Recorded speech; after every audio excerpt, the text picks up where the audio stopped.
여러분 안녕하십니까? 지금부터 제22대 국회의원 선거 평택시 을 선거구 후보자 초청 토론회를 시작하도록 하겠습니다. 지난달 20일과 21일 후보자 등록을 마치고 28일부터 본격적인 선거 운동이 시작되었습니다. 이번 총선은 4월 10일까지 13일 동안 공식 선거 운동이 진행이 되며 4월 5일과 6일 사전투표, 10일 본투표를 통해서 앞으로 4년간 평택과 대한민국을 이끌어갈 국회의원을 선출하게 됩니다. 잘 아시다시피 이번 총선은 국가적으로 많은 현안과 과제 속에서 치러지고 있습니다. 국정안전과 견제 논리가 치열하게 펼쳐지고 있기도 합니다. 지역적으로도 인구 100만 대도시를 향해 나아가는 평택시에서 풀어야 할 과제가 많기도 합니다.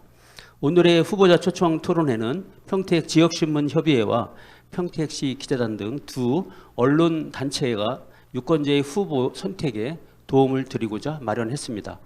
참고로 이번 토론회는 유튜브를 통해서 생중계되고 있으며 이후 각 언론 매체와 방송 매체를 통해 보도될 예정입니다. 아무쪼록 이번 토론회가 평택 지역을 대표해 국정을 이끌어가야 할 국회의원 후보의 능력과 자질을 살펴보고 공약 등을 충실히 검증하는 의미 있는 시간이 되기를 바라며 토론회를 시작하겠습니다. 먼저 오늘 토론회에 참석하신 후보자와 패널들을 소개하겠습니다. 후보자는 기호 순서로 소개하겠습니다. 먼저 기호 1번 더불어민주당 이병진 후보를 소개합니다. 네, 안녕하십니까. 네, 이어서 기호 2번 국민의힘 정우성 후보를 소개합니다.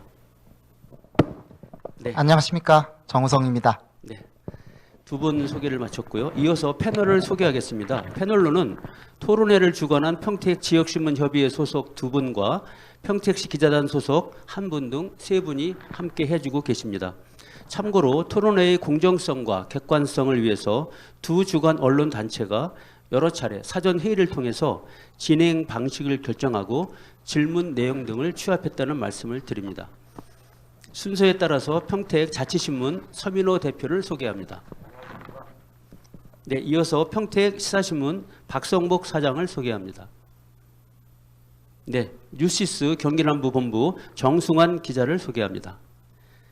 네, 이어서 토론회 진행 방식과 순서를 설명해 드리겠습니다.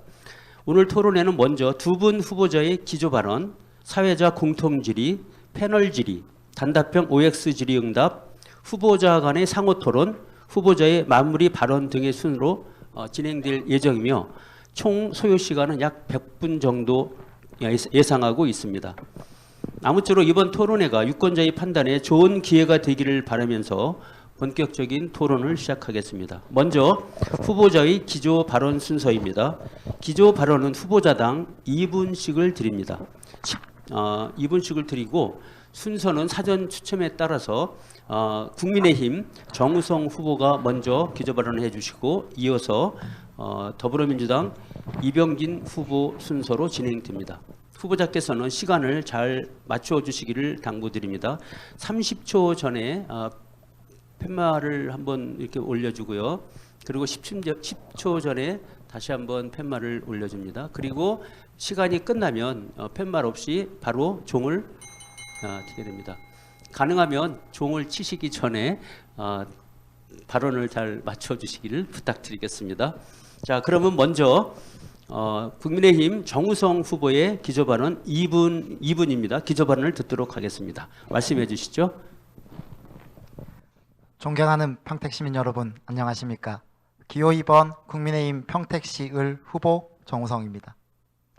지난 시간 평택을 돌아봤습니다. 모두가 평택을 발전시키겠다고 했습니다. 그런데 지금 현실은 어떻습니까? 특히 우리 평택 을 지역은 소외받아 왔습니다. 지금 평택이 필요로 하는 사람은 평택을 진짜 바꿀 능력이 있는 사람입니다. 과거의 연고나 이해관계가 아니라 평택의 미래를 설계하고 정책을 이해하고 이를 실행하는 사람이 필요한 때입니다. 이미 나와 있는 숱한 계획들이나 공약들이 아니라 중앙정부와 긴밀히 협의하고 추진할 사람이 필요한 것입니다. 저 정우성 과학고를 나와서 카이스트에서 박사까지 공부했습니다. 포항공대 교수가 되어서 우수한 인재를 키우고 많은 정책을 연구하고 개발했습니다. 대한민국 발전에 지금까지 기여해온 저 정우성, 이제는 평택 발전에 제대로 기여하고 싶습니다. 국가과학기술자문회의, 국가과학기술심의회에서 자문위원, 전문위원을 역임하고 지난 15년간 국민의힘에서 과학기술, 교육, 산업, 도시성장 정책을 자문했습니다. 이번 총선에서는 국민의힘 공약개발본부 총괄본부장으로 총선 공약 수립을 총괄했습니다. 이제 평택은 미래로 향해 나아가야 합니다. 과거의 평택은 잊으십시오. 이제 정우성의 시간입니다. 제 모든 능력과 힘을 오직 평택 발전을 위해 쏟겠습니다. 할 수 있습니다. 반드시 해내겠습니다. 감사합니다. 네, 정우성 후보님 말씀 잘 들었습니다. 이어서 더불어민주당 이병진 후보님 기조 발언해 주시기 바랍니다. 2분입니다. 안녕하십니까. 더불어민주당 22대 국회의원 이병진 후보입니다. 먼저 제가 이 자리에 올 수 있기까지 많은 분들의 도움을 받았습니다.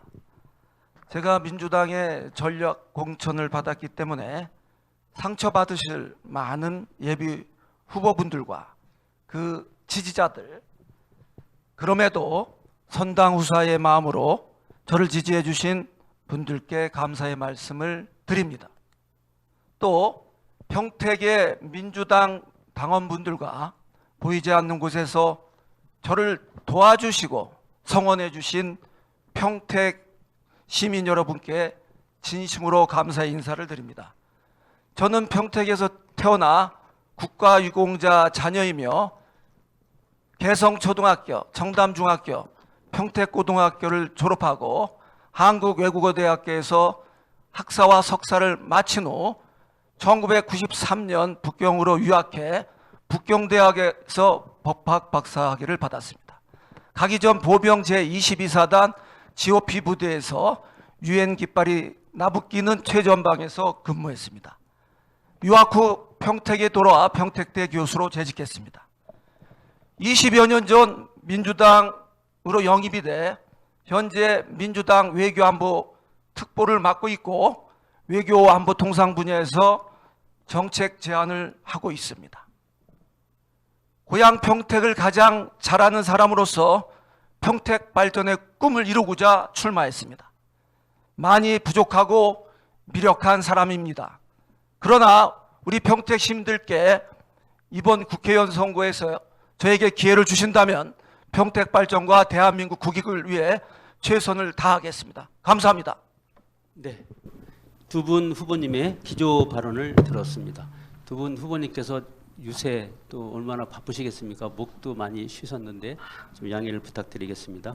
이어서 사회자 공통질의 시간을 갖도록 하겠습니다. 후보님들께 두 가지 질문을 드립니다. 부드럽게 토론회를 시작하기 위해서 후보자의 정치적 견해나 정세 인식, 공통된 지역 현안에 대한 이해 정도를 파악하기 위한 질문으로 이해해 주시면 되겠습니다. 답변은 2분 이내로 해주시면 되고요. 보충 질의는 별도로 하지 않겠습니다. 답변은 첫 번째 질문은 이병진 후보님 먼저 답변해 주시고 두 번째 질문은 정우성 후보님 먼저 답변해 주시면 되겠습니다. 그럼 사회자 공통질의 첫 번째 공통질의를 드리겠습니다. 이 질의는 가불병 선거고 모든 후보에게 공통으로 드리고 있습니다. 이번 25대 총선은 윤석열 정부 취임 이후 2년째를 맞는 시점에서 진행되고 있습니다. 정권 심판론과 정권 안정론 등 총선의 성격에 대한 여러 관점이 있습니다. 아울러 평택은 인구 60만을 넘는 대도시로 성장하고 국회의원 3명 시대를 맞아 첫 번째 선거를 치르고 있습니다. 후보님께서는 이번 총선이 갖는 전국적, 지역적 의미에 대해서 각각 어떻게 생각하시는지 말씀해 주시기 바랍니다. 먼저 이병진 후보님부터 답변해 주시기 바랍니다. 답변은 1분 30초이고요. 2분입니다. 2분 동안 해주시기 바랍니다. 총선의 전국적 의미를 보면 오만하고 무능한 윤석열 정권을 심판하고 견제하는 것입니다. 민주주의는 견제와 균형의 원리로 작동됩니다. 정부가 오만하고 무능할 때 이미 견제할 수 있는 국회가 있어야 균형이 이루어져 민주주의는 발전하는 것입니다. 윤석열 정부는 요즘 회자되는 이채 양명주 정권입니다. 3일 전 이종섭 전 국방부 장관이 호주 대사에서 물러났습니다. 그러나 얼마나 국민을 우습게 봤으면 최상병 순직 사건 수사 외압 의혹으로 공수처 수사를 받아온 사람을 호주 대사로 임명해 외국으로 출국하게 했겠습니까? 이런 오만한 정권이 야당의 견제조차 받지 않는다면 결국 우리 대한민국이 불행해진다는 것은 역사가 증명합니다. 지역적 의미로는 평택 발전을 위해 적임자를 뽑는 선거라고 할 수 있습니다. 평택은 삼성 반도체, 평택항, 캠프 험프리스로 대변되는 미군 부대가 있습니다. 각각 생산, 수출입, 안보를 상징하고 있습니다. 대한민국의 심장이기도 합니다. 한국의 미래이기도 합니다. 외교안보 특보로서 저는 중국과 대립과 화해를 반복해 갈 것으로 보고 있습니다. 중국을 잘 활용해야 합니다. 지역구 국회의원은 대한민국의 국회의원으로서 지역을 대표하는 일을 하기도 합니다. 대한민국에 나갈 수 있는 길을 개척할 수 있는 첫 번째와 지역을 대표할 수 있는 지역민으로서 역할을 다하겠습니다. 이어서 정우성 후보님 답변해 주시기 바랍니다. 네, 이번 22대 총선은 대한민국을 전진시키느냐 후진하게 만드느냐의 선거입니다.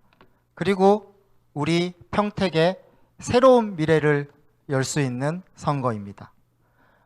글로벌 경제 위기 속에서 물가 안정과 민생 경제 회복에 얼마나 실현 가능한 정책, 실행력 있는 정책을 추진하느냐가 중요하겠습니다. 또한 공정과 상식의 대한민국을 회복하느냐, 그렇지 못하느냐의 중대한 시대적 기로에 서 있습니다. 우리 평택은 굵직한 현안이 산적해 있습니다.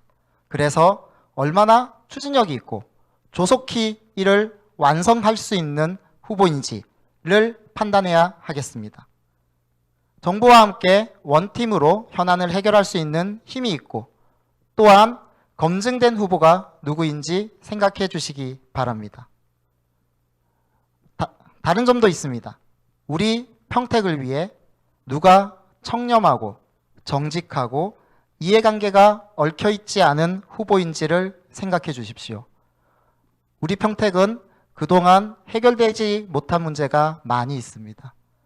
여기에는 많은 이해관계가 얽혀있고 그래서 이 실타래를 풀어내기 힘든 측면도 있습니다. 그러한 시간이 지겹지 않으십니까? 이런 문제를 해결하는 후보가 필요합니다. 수십 년간 추진되지 못한 수건사업들, 이를 앞뒤 가리지 않고 추진할 수 있는 힘있고 젊은 후보가 누구인지를 생각하고 투표장에서 선택해 주시기 바랍니다. 감사합니다. 네, 두 분 첫 번째 사회자 공통질의에 대한 답변 잘 들었습니다. 사회자 공통질의 두 번째 순서입니다. 이번에는 평택지원특별법과 관련된 질문을 드리겠습니다. 이 평택지원특별법과 관련돼서 갑선거구에서 토론 후보자님들께서 선관위 주최 토론회도 그렇고 오늘 토론에서 많이 논란이 있었습니다. 질문을 드리겠습니다. 그동안 평택 지역사회는 2004년 12월 평택지원특별법이 제정된 이후에 세 차례 연정됐고 2026년 12월 시효 만료를 앞두고 있어서 이를 대체할 새로운 입법이나 새로운 대안 마련이 필요하다는 의견이 꾸준히 제기되고 있습니다. 지난해 10월 국민의힘 유이동 국회의원은 주한미군 주둔지역 지원에 관한 법률안을 새롭게 발의했으나 제정에 이르지 못했습니다. 팽성에 세계 최대 규모의 해외 미군 기지가 주둔하고 있는 상황에서 평택지원특별법 기간 만료에 대한 대응책 마련이 필요해 보입니다. 후보께서는 이러한 어떠한 대책을 강구하고 있는지 대책을 말씀해 주시기 바랍니다. 먼저 정우성 후보님부터 답변해 주시기 바랍니다. 네, 사회자께서 말씀해 주신 것처럼 평택지원특별법은 지난 2004년에 제정이 되어서 저희 국민의힘 소속이신 원유철 전 의원님과 유이동 의원님께서 여러 차례 연장을 하여 왔습니다. 현재 2026년까지 연장이 되어 있는데요. 저는 제가 당선되면 그 임기 기간에 또 이 법이 기간이 만료가 됩니다. 당연히 저는 연장이 필요하다고 생각하고 이미 한국 매니페스토 실천본부가 질의한 입법활동 계획에 반드시 이를 연장하겠다는 공약을 제시했습니다. 구체적인 방안으로는 평택지원특별법에 대해서 지역적인 특혜 논란이 있습니다. 그래서 공여구역지원법과 평택지원특별법을 통합하는 등의 특혜 논란을 벗어난 입법활동을 추진하도록 하겠습니다. 물론 이런 것들이 국방부를 비롯한 다양한 정부 부처와의 협의가 필요하기 때문에 여당 국회의원으로서 갖는 이점이 있을 것입니다. 다만 이 법만으로는 충분하지 않습니다. 그동안 2004년 이후 이 법이 시행되었음에도 불구하고 이를 통해 확보한 재원이 써야 할 곳에 쓰지 않은 문제가 있었습니다. 그리고 이 법으로만 그치지 않습니다. 특별법 외에도 평택 시민의 안전과 재산권 보호를 위한 법안이 추가로 필요할 것으로 생각합니다. 평택시는 수십 년간 국가안보를 이유로 일방적인 희생을 강요받아 왔습니다. 고도 제한으로 재개발, 재건축 등을 못하고 있습니다. 국방부와 긴밀히 협의하고 주한미군과 지속적으로 만나 지역과 상생할 수 있는 대책을 마련하겠습니다. 비행안전구역 5년마다 중기계획을 수립하도록 하여 주변 지역의 주민지원 사업과 안전사고 방지대책 사업을 추진하도록 하겠습니다. 이와 관련된 법률적 준비를 모두 하도록 하겠습니다. 또한 국방부에 주변 주민 토지를 매수 청구할 수 있도록 하겠습니다. 네, 정우성 후보님 답변 감사합니다. 네, 이어서 이병진 후보님 답변 듣도록 하겠습니다. 저는 그 대응의 방점을 찍겠습니다. 한 4가지로 말씀드리겠는데요. 첫째, 새로운 법을 추진하는 겁니다. 새로운 법률을 제정해서 평택의 지속적 지원이 이루어질 수 있도록 추진하는 겁니다. 저는 평택항 발전을 위한 특별법과 획기적 세대 혜택을 포함한 반도체 특별법을 발의하고자 합니다. 수출과 반도체는 대한민국이 선진국으로 발전할 수 있는 자산이자 미래입니다. 둘째, 지역경제 자립기반 마련해야만 합니다.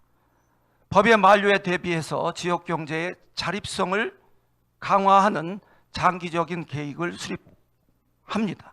이는 지역산업의 다각화, 중소기업 지원 강화, 지역인재 양성 프로그램 개발 등을 포함할 수 있습니다. 셋째, 공공 및 민간 투자 유치를 해야 합니다. 지역 경제를 활성화하고 지속 가능한 성장을 도모하기 위해서 공공 민간 부문 투자를 유치하는 전략을 개발해야 합니다. 넷째, 지역 발전 계획의 재검토와 조정입니다.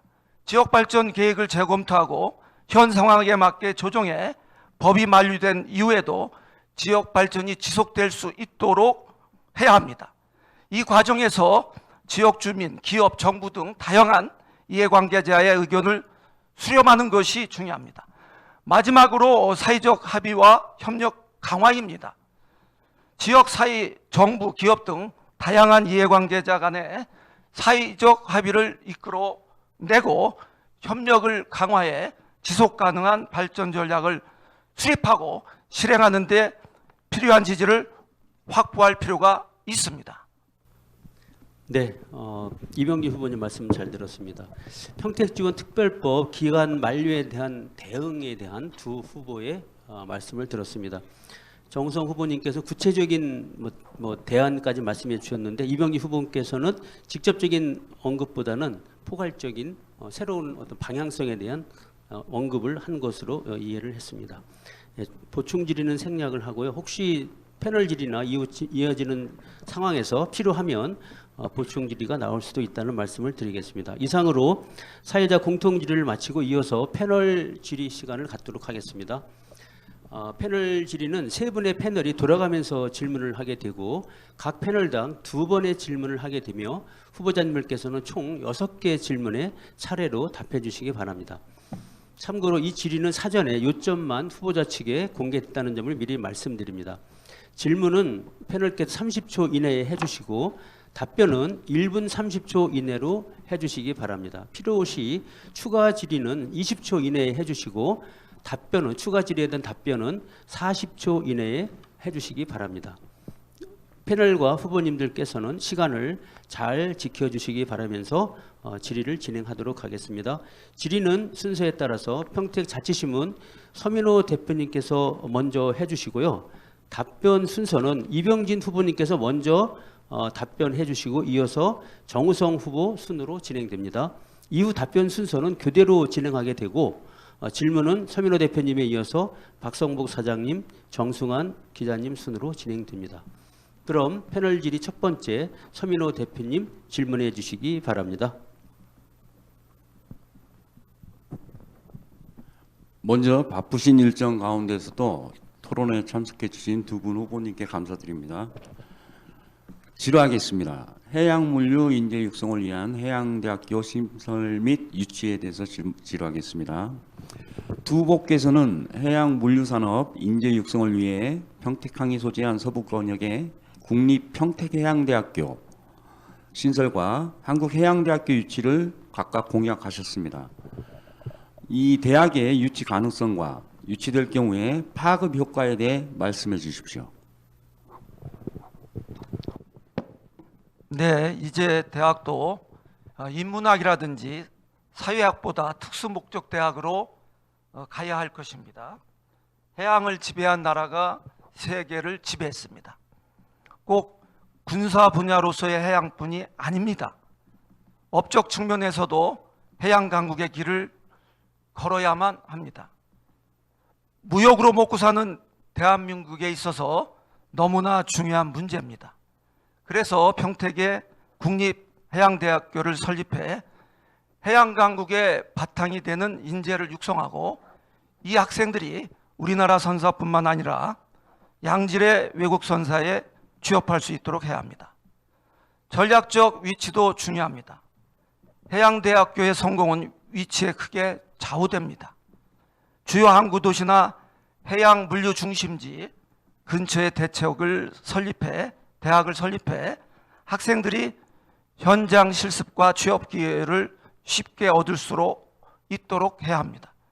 부산의 한국해양대학교 제3함대가 있는 목포에 목포해양대학교가 있습니다.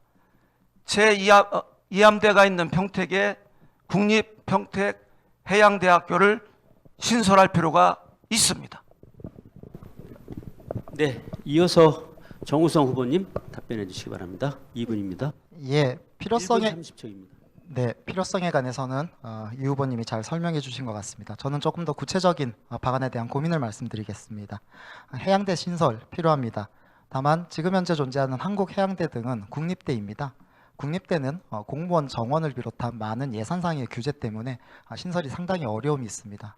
저는 우리 평택 지역의 해양대는 국립대학 법인으로 추진을 하겠습니다.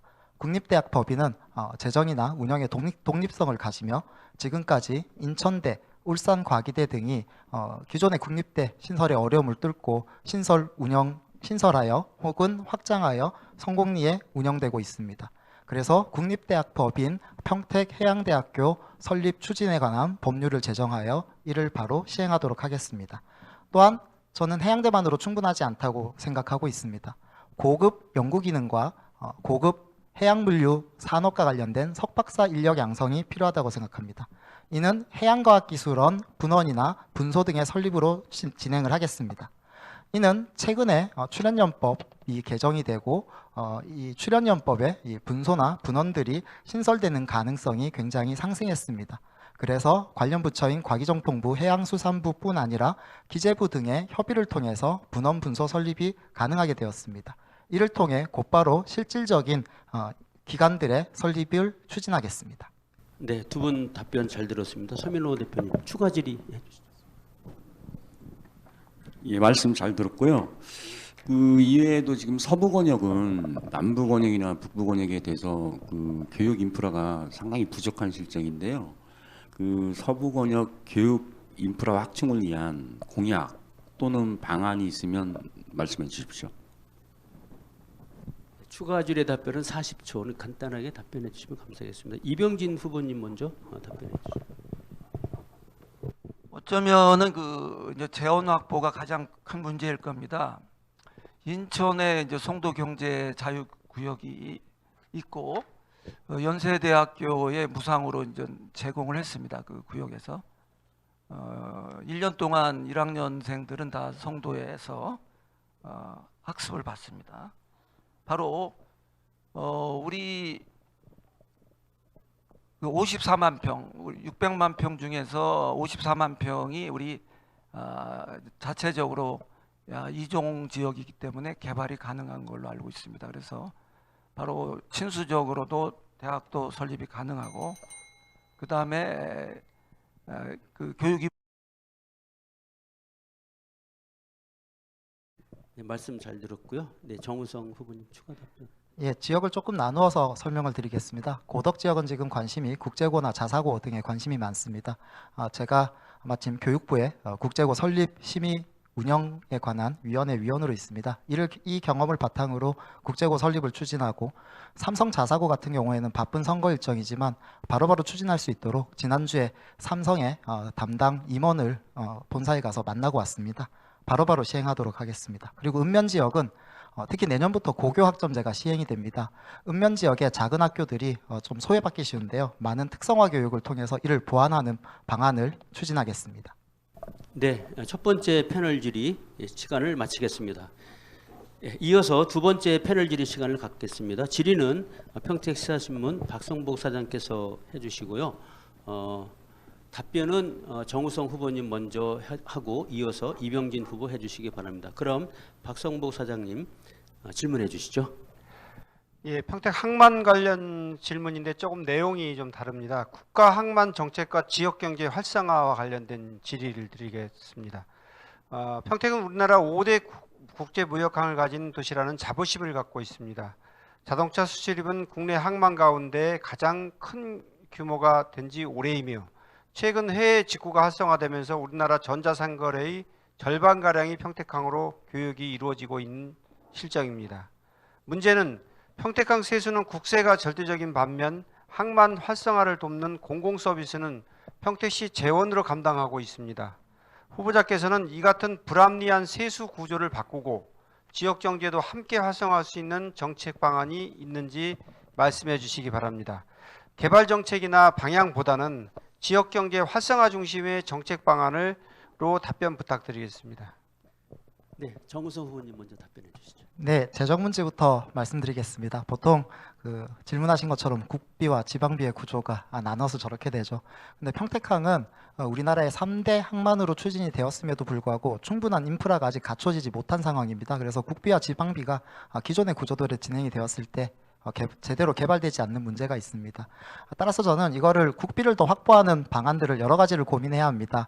가령 일반적인 방법으로는 해결이 쉽지 않을 겁니다. 그래서 평택항에 특별히 이렇게 적용할 수 있는 특별 기금 회계 마련 등을 통해서 국비가 추가적으로 지원되는 방안을 생각해야 합니다. 다만 현실적으로 평택 항만 가지고는 이러한 특별 기금 회계를 설립하는 것이 현실적으로 어렵습니다. 저는 항만뿐 아니라 방금 질문하신 것처럼 지역 경제 활성화를 위해서는 주변의 산업단지, 특히 최첨단 산업단지의 개발까지 이루어져야 평택항의 물동량 확보뿐 아니라 이런 배후단지 개발이 충실히 이루어질 것으로 생각합니다. 따라서 저는 이런 자동차, 수소, 반도체 등 다양한 최첨단 산업의 육성을 여기서 함께 시행하겠습니다. 당장 눈앞을 바라보는 산업이 아니고요. 10년, 20년 이후의 산업들을 연구하고 여기에 산업이 뿌리내리게 하는 이런 지역경제 활성화, 산업 발전과 함께 법을 만들어서 방금 말씀드린 특별기금회계 설립을 통해서 국비를 추가로 확보하고 발전을 이끌도록 하겠습니다. 네, 답변 감사합니다. 이어서 이병진 후보님 답변해 주시기 바랍니다. 저는 한 네 가지로 나눠봤는데요. 첫째 항만 인프라 개선과 확장입니다. 항만의 어떤 물리적 인프라를 개선해서 확장해서 물류 효율성을 높이고 대형 선박의 접근성을 용이하게 해야 합니다. 이는 물류 비용을 감소시키고 항만을 통한 무역 활동을 촉진시킬 수 있습니다. 둘째, 항만 연계 교통망을 개설해야 합니다. 항만과 내륙을 연결하는 도로, 철도, 공항 등의 교통 인프라를 개선해서 물류 효율성을 극대화해야 합니다. 이는 항만을 통해 이루어지는 수출입 활동을 지원하고 지역 경제의 활성화에 기여할 수 있습니다. 셋째, 항만 관련 산업 육성입니다. 항만 주변 지역에서 조선이라든지 해운, 물류, 어업 등 항만 관련 산업을 육성해 지역 경제를 다각화하고 고용을 창출해야 합니다. 넷째는 지역 협력 네트워크 구축입니다. 지역 정부, 항만 운영 기관, 기업, 학계 등과 협력을 통해서 지역 내 항만 산업의 경쟁력을 강화하고 지역 경제의 활성화를 도모해야 합니다. 이러한 정책들을 종합적으로 추진함으로써 국가항만의 경쟁력을 강화하고 항만 중심으로 지역 경제 활성화에 도모를 꾀할 수가 있습니다. 네, 두 분 답변 잘 들었습니다. 자, 박성국 추가 질문해 주시죠. 예, 두 분의 그 항만 그 발전에 대한 정책이나 공약은 잘 들었습니다. 하지만 평택이 우려하는 것은 항만에서 모든 세수가 국세로 들어가는 반면에 도로 운영이라든지 환경 여러 가지 문제는 지역에서 부담할 수밖에 없는 부분이고, 그러다 보니까 지역의 그 시민들이 걷는 세금이 국가항만에 투입되는 SOC에 투입되는 부분이 크다는 얘기입니다. 그런 부분에서의 지역에 도움을 크게 가져올 수 있는 부분이 무엇인지 보충 답변 부탁드리겠습니다. 예, 제가 말씀드린 특별기금 회계라는 것이 바로 그것입니다. 일단 국세를 통해서 이 정부에 들어가지만 일반 회계가 아니라 특별회계나 기금회계는 특별한 목적에 국한해서 사용을 할 수가 있습니다. 그래서 우리의 평택항에서 거쳐진 국세를 일단 특별회계, 기금회계에 넣은 이후에 우리 평택에 특별히 교부를 내려서 여기에 집중적으로 투입할 수 있게 하려면 방금 말씀드린 일반 회계가 아닌 특별회계, 기금회계와 같은 법률적인 제도 정비가 필요한 것입니다. 저는 이러한 제도 마련에 적극적으로 나서도록 하겠습니다. 네, 이병진 후보님 답변해 주시죠. 네, 제도 마련도 중요하지만 저는 농림해양수산위원회를 가겠습니다. 아예 우리 지역의 그 니즈가 너무나 강렬하기 때문에요. 우리 재정 지원이 우리 항만에 전혀 이루어지지 않고 있다라고 봐도 과언이 아닙니다. 그 항만 터미널, 국제 터미널 하나 하는데 조금 지출할 정도고요. 그렇다고 우리 지방 정부에서 감당할 능력이 전혀 되지 않습니다. 그리고 중요한 거는 지금 해양수산부 내의 관료들의 태도와 인식입니다. 이분들의 인식이 평택항에 대해서 상당히 낮습니다. 그 사람들의 인식 제고가 무엇보다 중요하거든요. 그래서 우리 인근의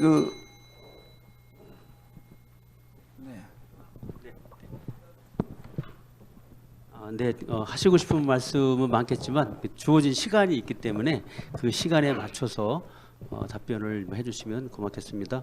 네, 두 번째 패널 질의 들어봤는데요. 평택항만 국가의 항만 정책과 지역 경제 활성화 방안에 관한 토론을 진행을 했습니다. 네, 이어서 세 번째 패널 토론을 진행하도록 하겠습니다. 세 번째 토론은 뉴시스 경기남부본부 정승환 기자님께서 질문해 주시고요. 답변은 이병진 후보님이 먼저 해주시고 이어서 정우성 후보님 답변해 주시기 바랍니다. 세 번째 질문은 평택항 카페리에 관한 질문입니다. 질문해 주시죠. 네, 뉴시스의 정승환 기자입니다. 지금 앞서서 말씀해 주신 것처럼 평택항 국제 카페리 관련 질문을 좀 드리겠습니다. 이 평택항에는 산동성하고 강소성 이렇게 운행을 하는 5개 항로가 좀 있는데요. 이게 이제 한국하고 중국하고 상호 호혜의 원칙에 따라서 선사는 한중 공동 지분으로 운영이 됩니다. 그런데 중국에서 요즘 최근에 공기업이라는 것을 좀 앞세워서 한국 기업을 좀 압박을 하다 보니 국내 기업들이 일자리마저 위협을 받는 그런 심각한 상황에 지금 놓이고 있는 상황입니다. 여러분 이 두 분 중에 국회의원이 되신다면 이러한 카페리호에서 겪는 어려움 어떻게 해소할 수 있을지 방안에 대해서 좀 말씀해 주시기 바라겠습니다. 네, 이병길 후보님 먼저 답변해 주시죠. 네. 그 현재 그 한중 합작 평택항 카페리 그 5개 선사 중에 3개 선사가 중국 지분율이 70에서 97%에 이르고 있습니다. 이렇게 되면은 그 선박 운행에 필요한 사항을 모두 중국에서 처리하는 상황이 됩니다. 결국 중국에서 그 항로 관련 사항 전부를 결정하고 통제하게 될 겁니다.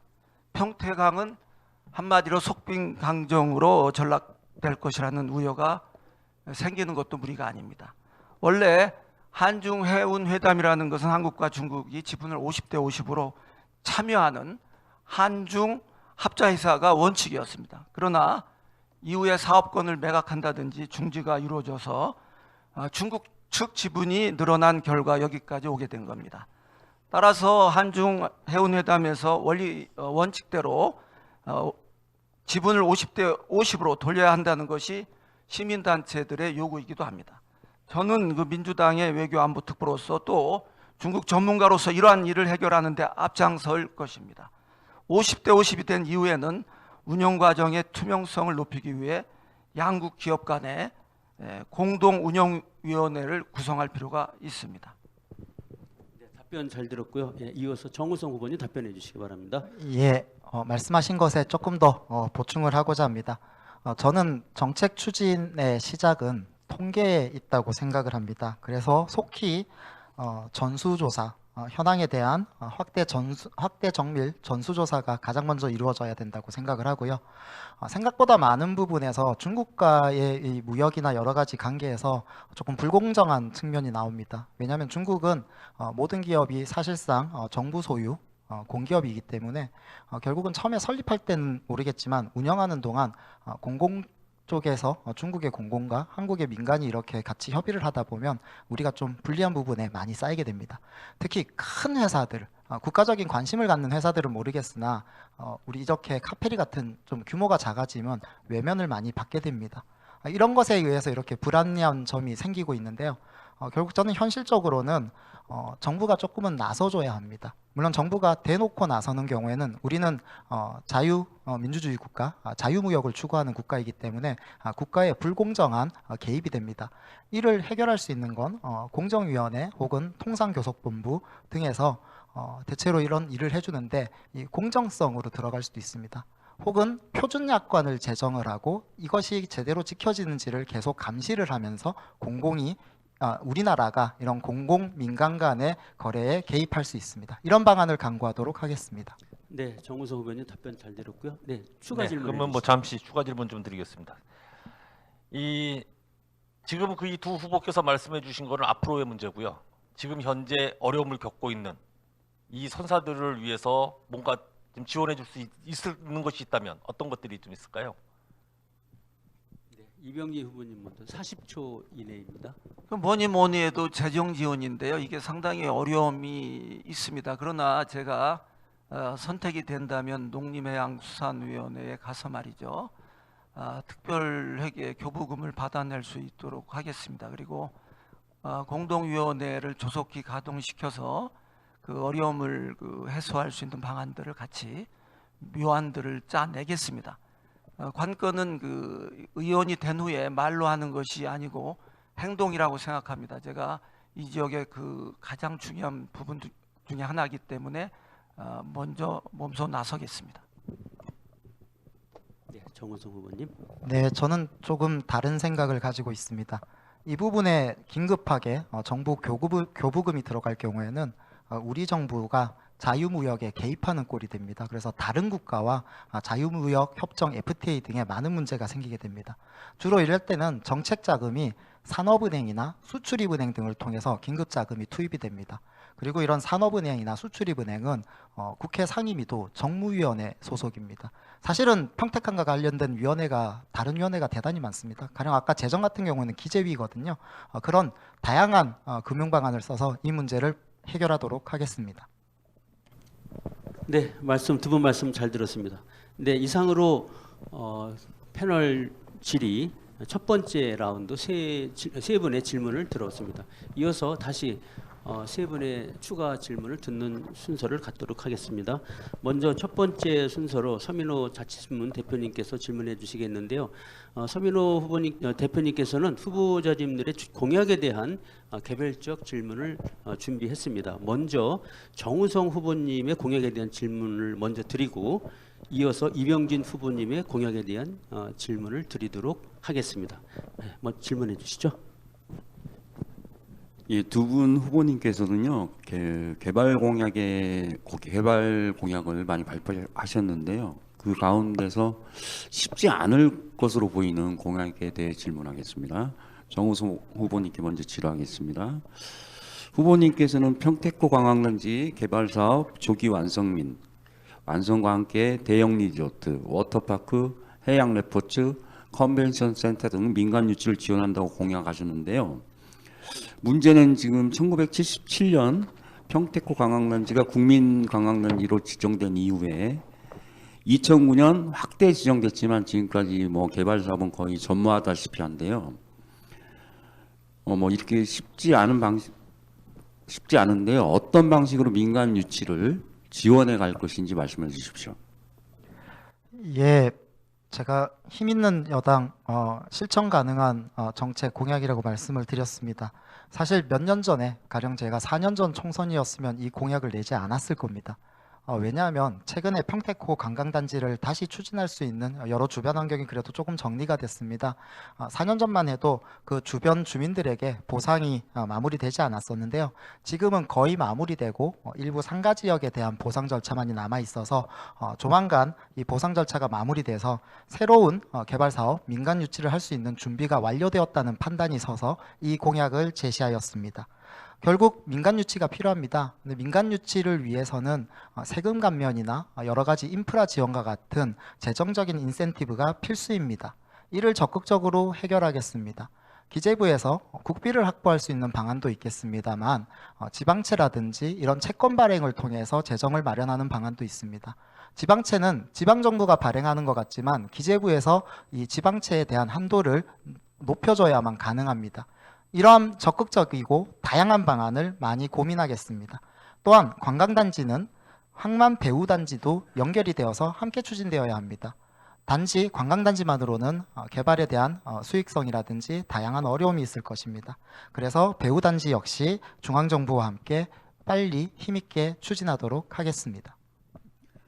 예, 말씀 잘 들었고요. 이어서 이병진 후보님께 질의하겠습니다. 후보님께서는 국도 45호선과 국도 38호선 확충을 공약하셨는데요. 이를 위해서는 예비 타당성 조사와 함께 상위 계획 반영 등이 좀 신속하게 추진돼야 할 것 같은데요. 다만 이게 막대한 예산이 투입되는 만큼 중장기 계획으로 좀 추진돼야 하지 않나 생각해 봅니다.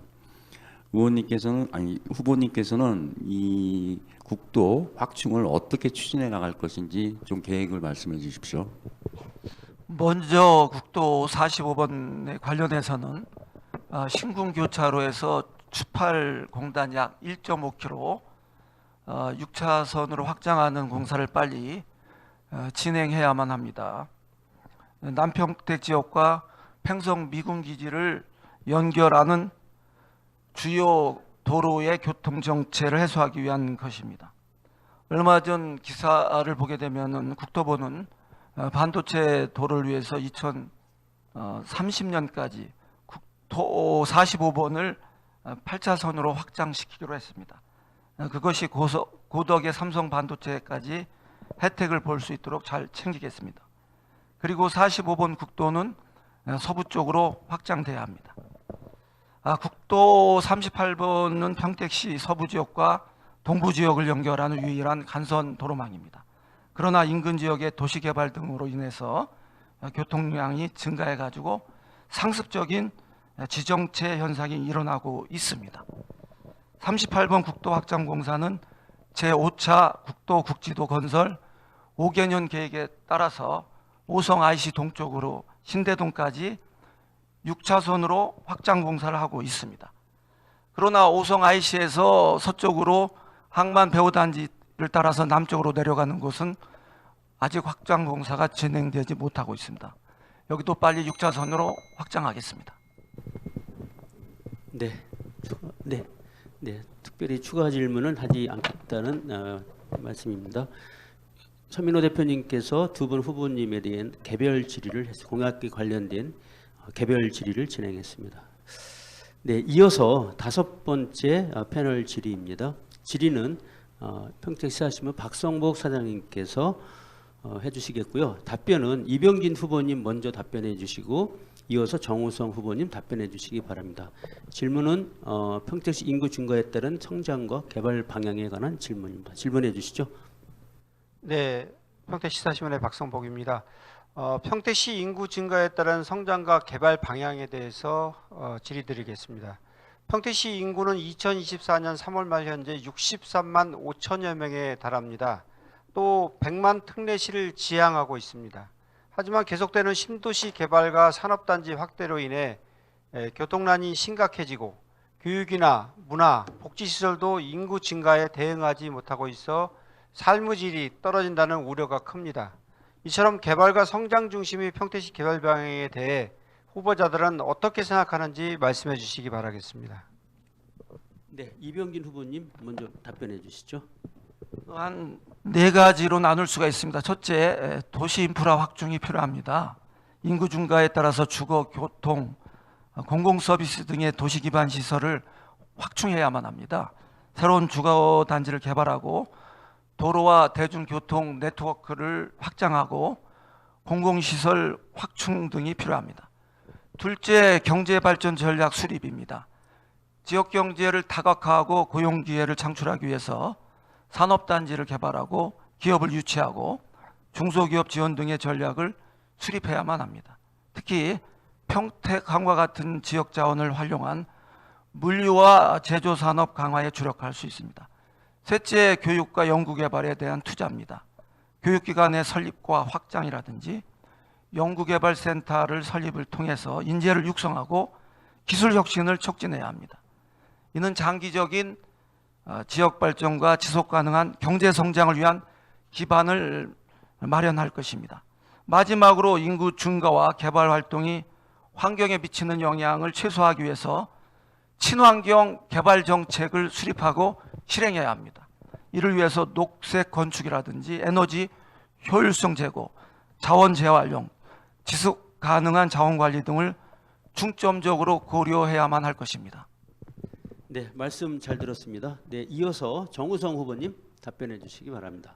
예, 성장에 따른 교통을 비롯한 다양한 문제점을 얘기해 주셨는데요. 저는 우리 평택을의 지금 현황을 보면 그 여러 도시들 간의 분절을 가지고 있는 것이 또 큰 문제로 보고 있습니다. 지금 현재 팽성, 고덕뿐 아니라 서평택 내에서도 포승 따로, 청북 따로, 안중 내에서도 안중 역세권 따로, 구읍내 따로, 하양지구 따로 이렇게 따로따로 있으면서 이를 연결하는 그 교통망의 어려움이라든지 그리고 인프라가 분절된 도시들이 각각 규모가 적절한 규모가 되지 않기 때문에 인프라를 충분히 갖추지 못하는 결국은 어느 정도의 크기 이상이 되어야 도시가 기본 인프라를 갖추는데 그러지 못하는 이 서평택과 평택을의 특별한 이 사정이 있습니다.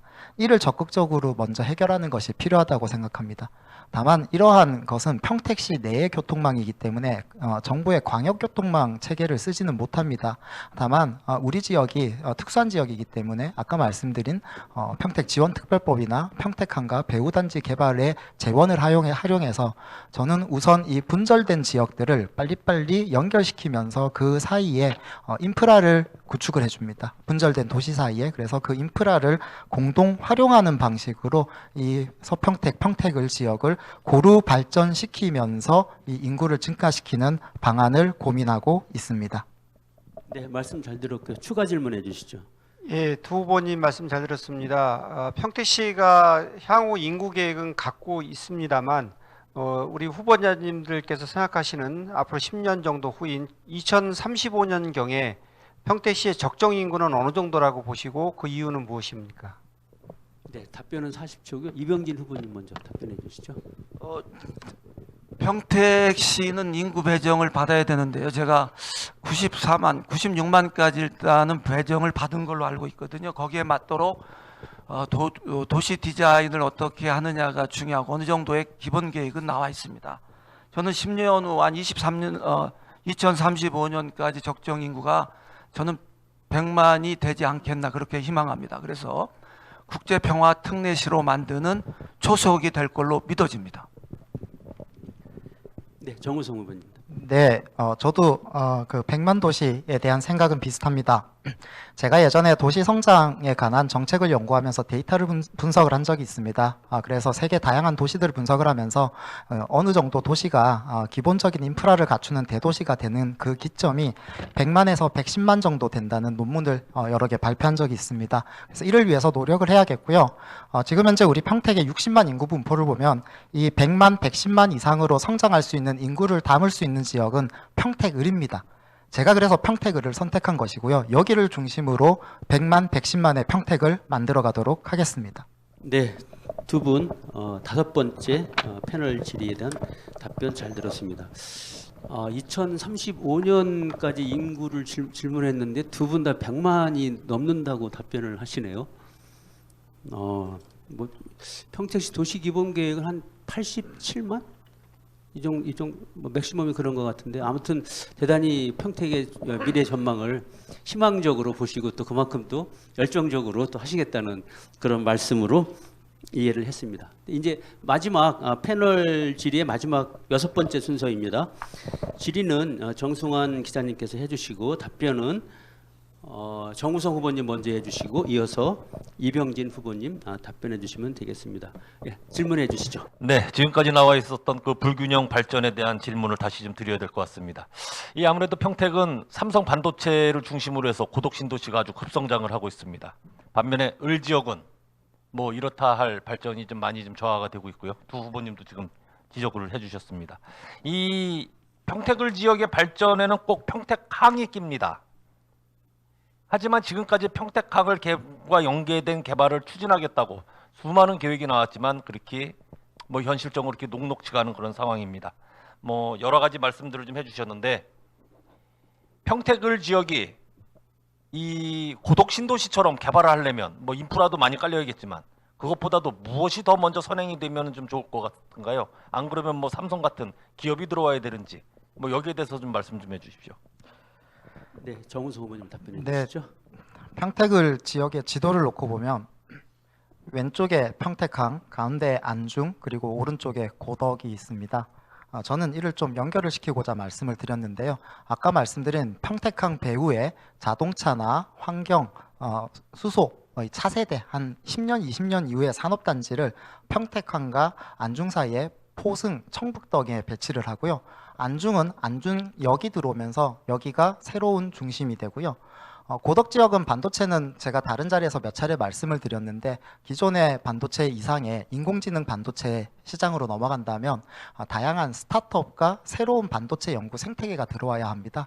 그래서 고덕에 지금 지식산업센터를 중심으로 해서 이 안중으로 오는 쪽에 다양한 연구기관과 스타트업이 또 들어와야 합니다. 이렇게 되면 최소한 그 동쪽에서 서쪽까지 이어지는 그러니까 고덕, 안중 그리고 청북, 포승 이 지역 평택항까지 모두 이어지는 곳에 분절을 해결할 수 있는 중간중간에 시설들이 들어오게 됩니다. 그래서 산업단지와 안중이나 고덕이나 이 포승 지역에는 청북 지역에 이 산업뿐만이 아니라 이 지역에는 주거와 생활 인프라가 들어오게 되는 것이고요. 그래서 이 평택을 지역이 아까 말씀하신 100만 도시를 새로운 인구 한 40만 정도가 더 늘어야 되잖아요. 이 대부분을 수용할 수 있는 광활한 대지와 새로운 기회가 있는 땅이라고 생각하고 있습니다. 네, 말씀 잘 들었습니다. 이어서 이병진 후보님 답변해 주시죠. 크게 보면은 한 세 가지가 될 수 있습니다. 교통, 교육, 의료 인프라라고 할 수 있습니다. 이 세 가지를 해결해야 아이를 낳고 아이를 기르고 평택에서 살고 싶은 마음이 생길 겁니다. 첫째, 교통에 관련해서는 서해선이 안중역까지 내려와서 평택역, 안중역 그리고 평택역까지 평택항, 안중역, 평택역까지 산업철도가 건설돼 가지고 안중역이 환승역 역할을 하게 됩니다. 현재 읍면까지 이동하는데 대중교통수단이 부족합니다.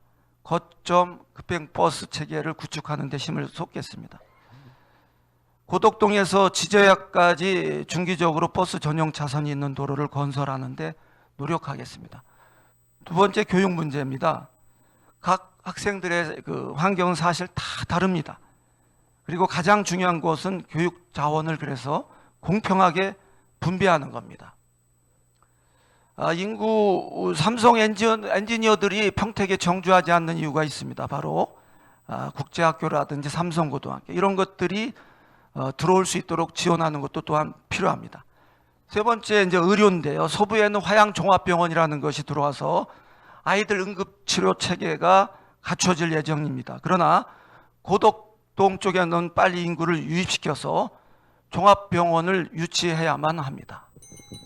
네, 말씀 잘 들었습니다. 네, 추가 질문 네, 해주시죠. 간단히 또 질문 하나만 드리겠습니다. 이 지금 발전 계획들은 많이들 말씀해 주셨는데 또 이 을 지역에는 아시아 최대 규모라고 하는 미군 기지가 위치해 있습니다. 아무래도 도시가 발전을 하다 보면 또 뭐 뭐라 그럴까요? 갑 지역처럼 미군 기지하고 또 이 자꾸만 얽히는 일들이 좀 있을 텐데 여기에 대해서는 뭐 해소 방안, 그러니까 처음부터 이렇게 좀 얽히지 않고 나갈 수 있는 발전할 수 있는 방안 뭐 구체적으로 좀 있으시면 생각한 게 있으시면 말씀 좀 해주십시오. 매우 현실적으로 우리가 팽성 지역의 고도 제한을 해결을 한다고 하는 게 100층짜리 건물을 짓는 것까지의 고도 제한은 불가능합니다. 그래서 예측 가능하게 빨리 고도 제한 이 폭이 어느 정도인지를 감안하고요. 그에 따른 도시 계획이 서야 합니다. 그리고 거기는 역사 문화지구나 관광 특구 등을 지정을 하고 평택호 관광단지 등과 연계하는 쪽으로의 산업 발전도 가능할 것입니다. 이를 비롯해서 다양하게 그 팽성읍에 적합한 다양한 계획들을 세워 나가야 하겠습니다. 허황된 꿈이 필요한 게 아니고요.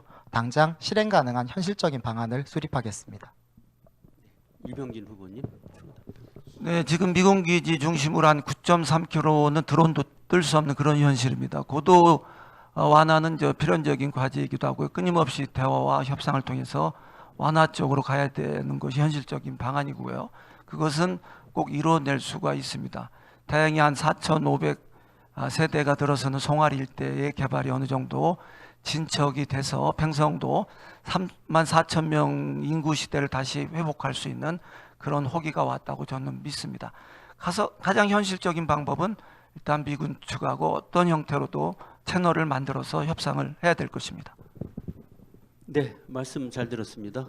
서부 지역의 을 지역의 인프라 부족 문제와 주한미군 관련된 대책을 질의했고요. 그에 대한 답변을 들었습니다. 네, 이상으로 여섯 개 질문항에 관한 패널 질의 응답 시간을 마치겠습니다.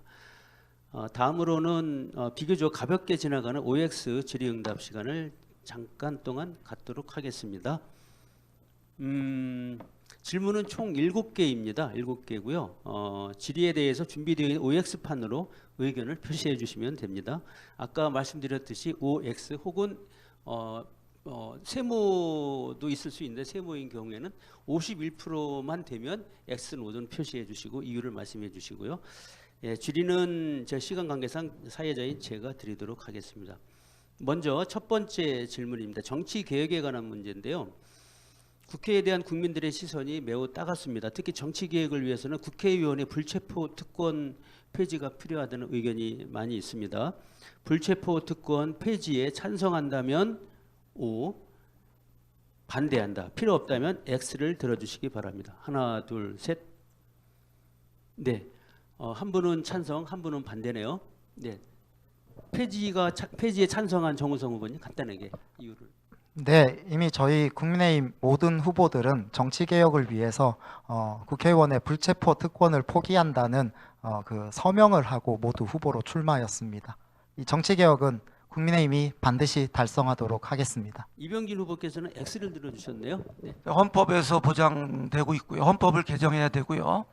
불체포 특권은 특권이 아니고 국회의원이 국민을 대변해서 300명이 대통령하고도 속칭 맞짱 뜨면서 문제 제기를 자유롭게 할 수 있는 그런 권리가 주어져 있기도 합니다.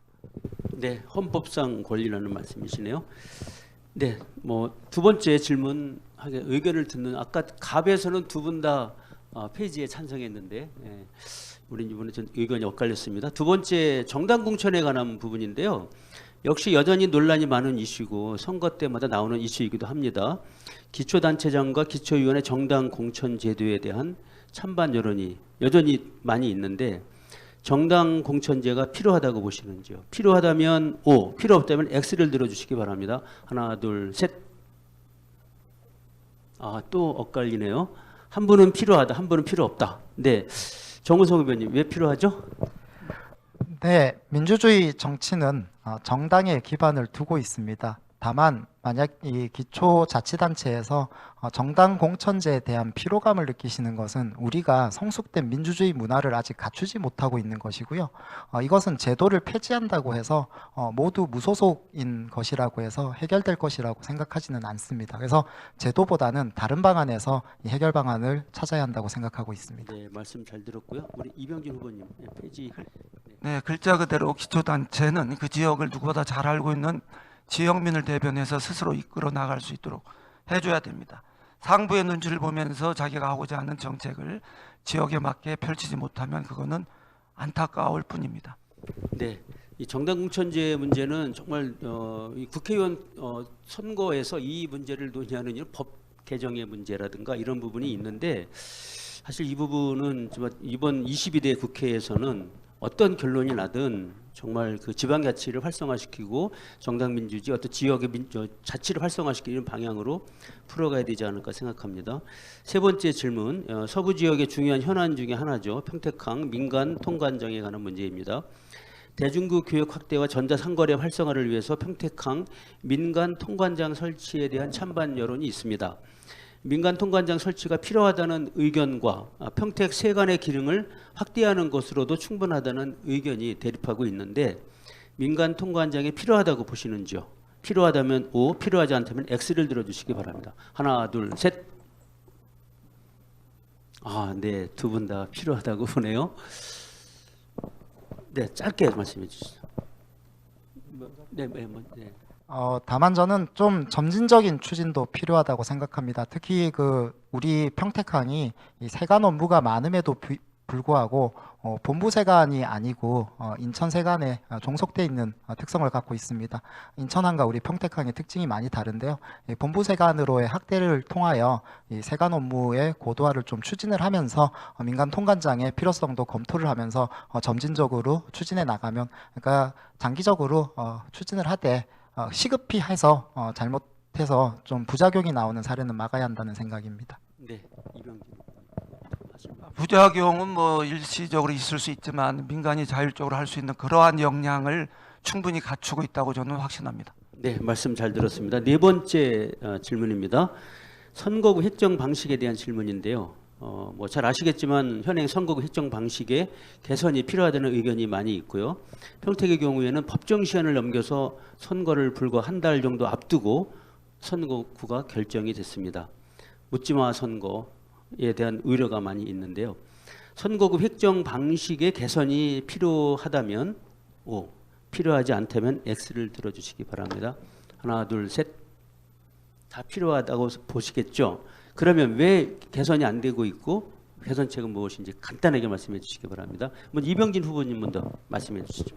각자 기득권자의 그 이익에서 발언되고 있다고 봅니다. 더 이상 뭐 필요한 설명이 필요하지 않을 것 같습니다. 정우성 후보님. 네, 법을 만드는 국회가 법을 지키지 않아서 국민들에게 대단히 죄송합니다. 정치개혁의 일환으로 해나가야겠고요. 실질적으로는 회기 시작하자마자 이런 제도를 정비하고 획정도 좀 더 앞서서 바로 할 수 있는 추진력 있는 의지 있는 실행을 하는 그런 정치개혁을 하겠습니다.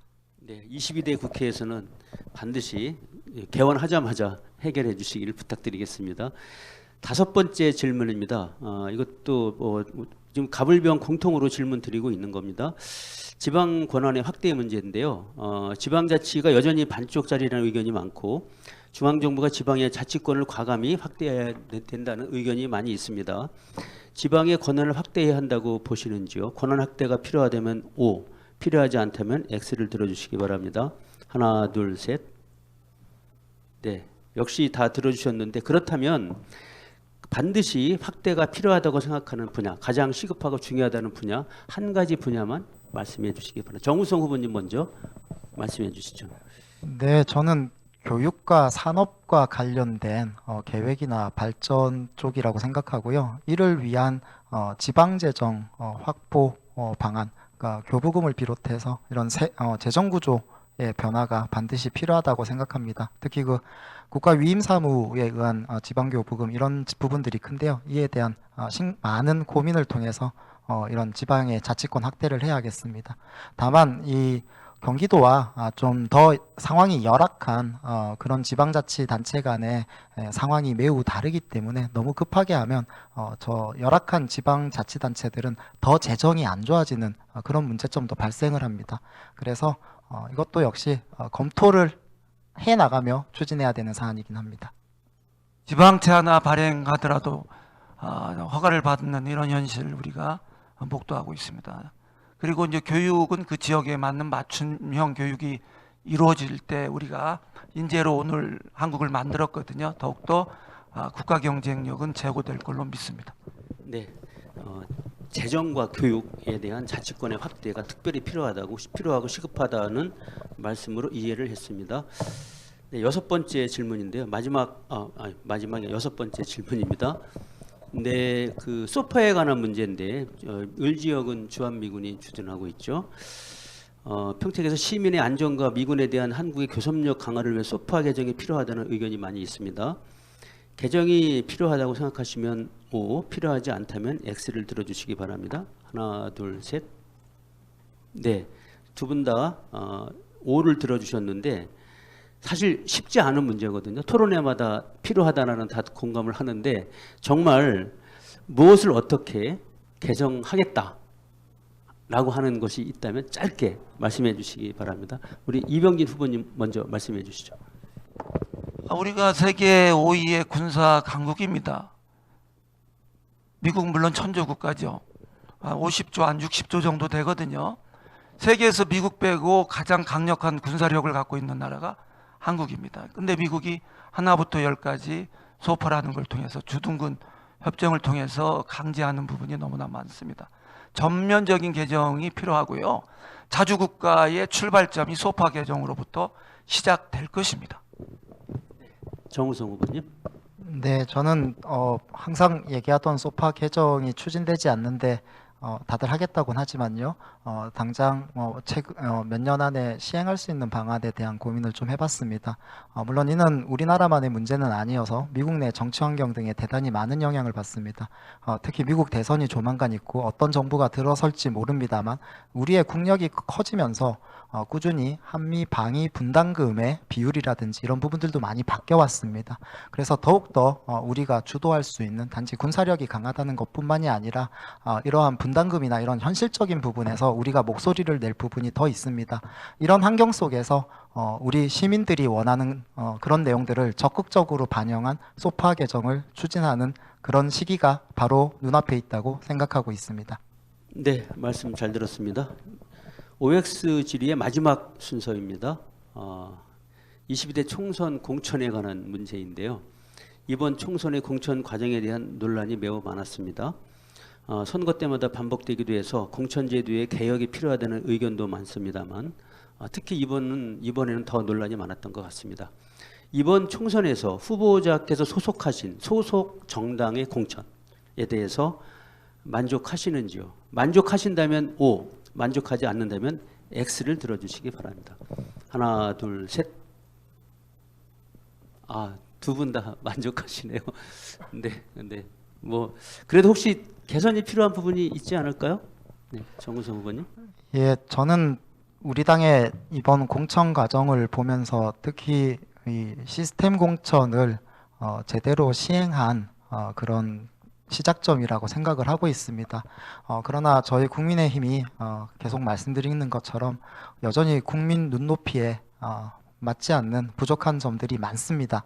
그렇기 때문에 저 이거 세모를 들고 싶었는데요. 그러니까 시스템 공천을 시작했다는 그런 의미에서는 만족을 하지만 여전히 그 세부적인 내용에서는 국민의 눈높이에 맞춰서 맞춰나가야 할 부분이 많습니다.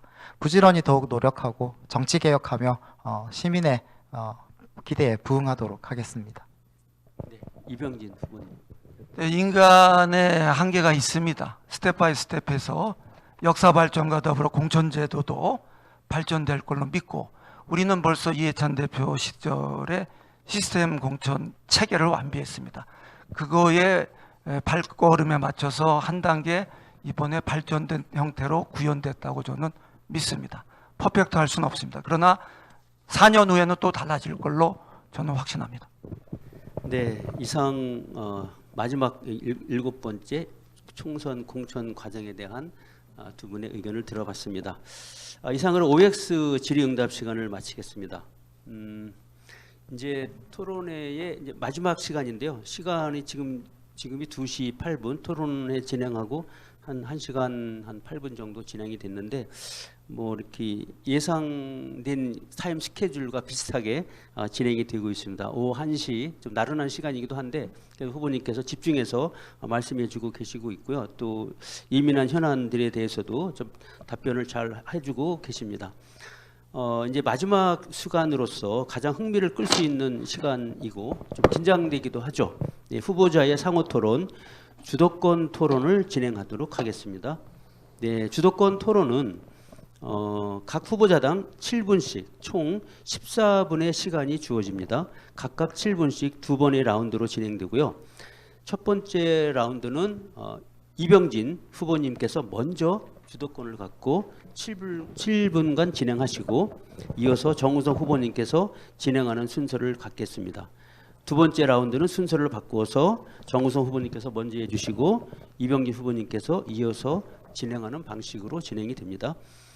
주도권 토론의 방식은 질의 답변 시간을 따로 정하지 않고 질문하는 후보자의 주도권을 확실히 보장하는 방식으로 진행됩니다. 다만 원활한 토론을 위해서 일방적 질의보다는 질의 시간은 3분 이내로 해주시고 답변 시간을 배려하고 보장하는 토론이 될 수 있도록 협조해 주시기 바랍니다. 아울러 잘 알고 계시겠지만 특별히 당부드리고 싶은 것은 상호 토론은 가능한 후보자의 정책이나 능력, 도덕성 등에 관한 자유로운 주제로 진행하게 되지만 후보자에 대한 인신 공격이나 근거 없는 비방은 삼가해 주시고 특히 확인되지 않은 사실을 적시할 경우에는 공직선거법 위반 소지가 있다는 점을 미리 말씀을 드립니다. 선후의 정책 토론회가 될 수 있도록 후보자님들의 적극적인 협조를 당부드립니다. 그럼 순서에 따라서 첫 번째 주도권 토론 이병진 후보님께서 주도권을 가지고 토론해 주시겠습니다. 이병진 후보님 토론해 주시죠. 네, 저는 먼저 소프트한 질문 한번 드려보겠습니다. 우리 후보님께서 한 평택에 오신 지 한 20여일이 된 것 같은데 평택에 살아보니까 어떻습니까? 네, 저는 이전에 국가정책을 이렇게 연구할 때도 평택에 관한 그런 정책은 바라봤었고요. 아까 말씀드린 것처럼 무한한 기회를 가진 평택의 미래가 대한민국의 미래도 걸려있다는 그런 생각으로 왔는데요. 역시 제가 보던 것이 맞았다라고 생각하고 있습니다. 네, 짧게 좀 답변해 주시면 고맙겠습니다. 평택에는 정 교수님 같은 많은 인재들이 구름같이 몰려와서 평택 잠재력을 더욱더 확충시킬 필요가 있는데 선거가 끝나도 평택에 계속 저는 좀 살았으면 좋겠습니다. 서울에도 이제 오고 가시고 할 텐데 평택 교통은 어떻다고 생각하시는지요?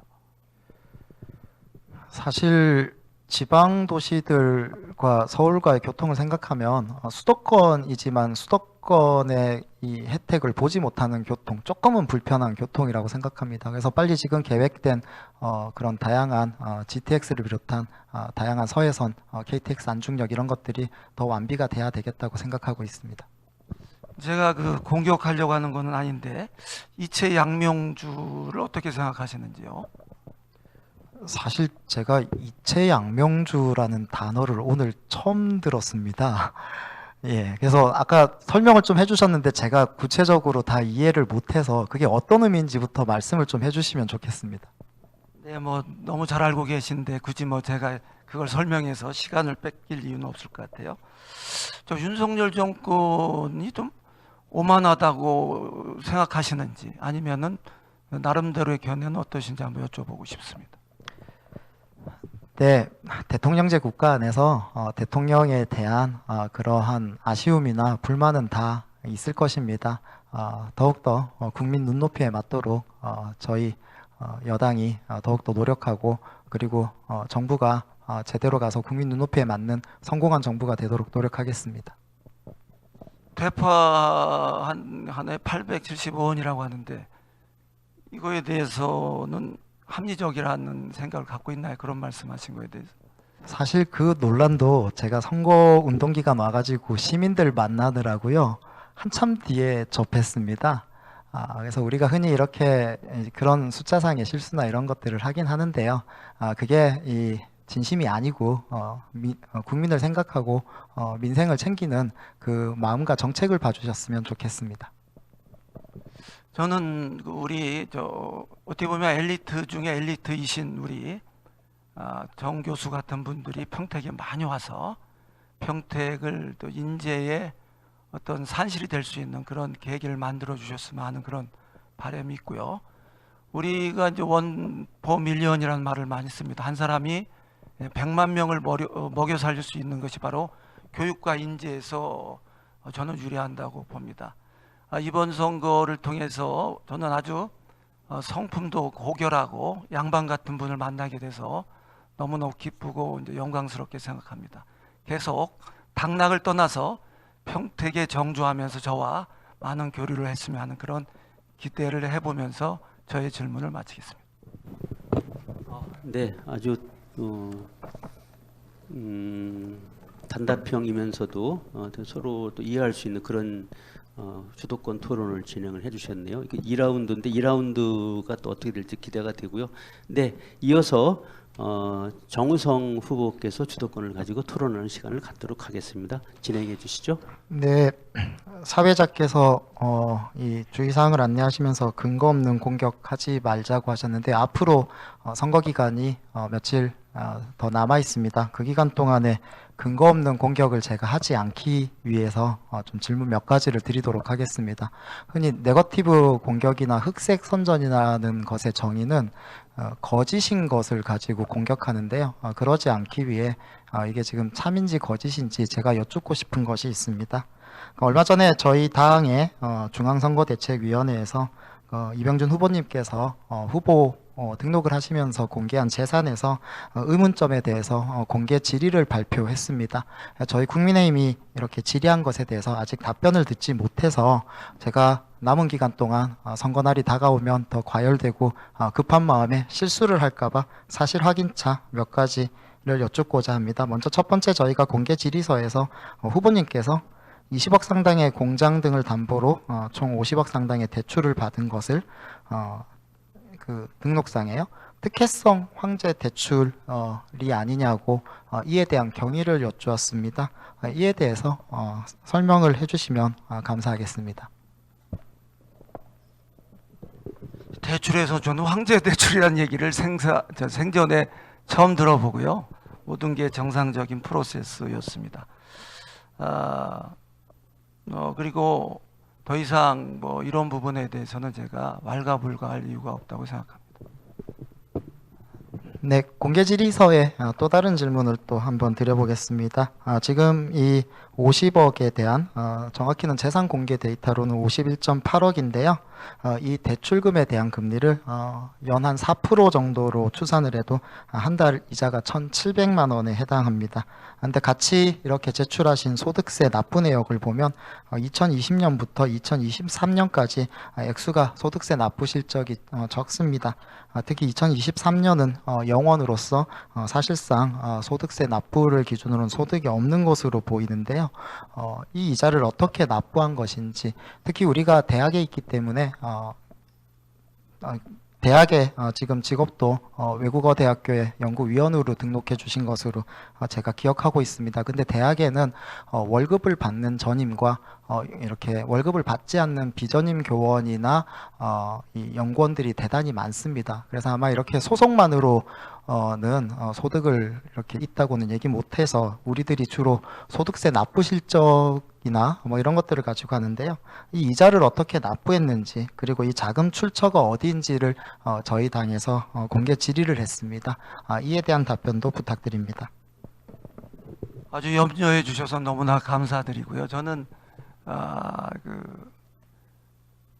51억 1,700만 원 정도 된다고 하는데 제가 1년 사이에 윤석열 정권이 등장한 이후에 금리가 대폭등했습니다. 그죠? 1년 전에는 이거의 반밖에 안 된다고 보시면 됩니다. 그리고 저희 집사람도 모 기관의 기관장이고요. 저도 대중국 컨설팅도 하고 또 저술활동이라든지 그 다음에 원고료 같은 것도 있고 그 다음에 강연 이런 것들이 있습니다. 그래서 이런 것들로 충분히 커버가 가능했고 또 부족할 때는 제가 워낙 신용이 높기 때문에 또 추가로 받아서 이렇게 한 것입니다. 전혀 이상한 부분이 아니라고 저는 확신합니다. 후보님 방금 주신 말씀이 조금 더 이해를 좀 해야 될 부분이 있는 것 같은데요. 자문료, 원고료, 강연료 등 전문가로서의 활동이 있다고 했습니다. 우리가 소득이라는 것은 소득세를 내는 것은 회사에 고용이 되어서 월급을 받아서 내는 근로소득이 있고요. 사업을 영위해서 하는 사업소득이 있고 그리고 원고료, 강연료, 자문료 등에서 얻는 수익에서 소득세를 내는 기타 소득이 있습니다. 물론 뭐 여기서 약간의 조정은 있습니다만 이러한 기타 소득이 발생을 했다면 여기에서도 소득세를 내야 하고 그리고 제출하신 소득세 납부 실적에 이에 대한 기타 소득, 소득세 납부 실적이 제출이 되어야 합니다.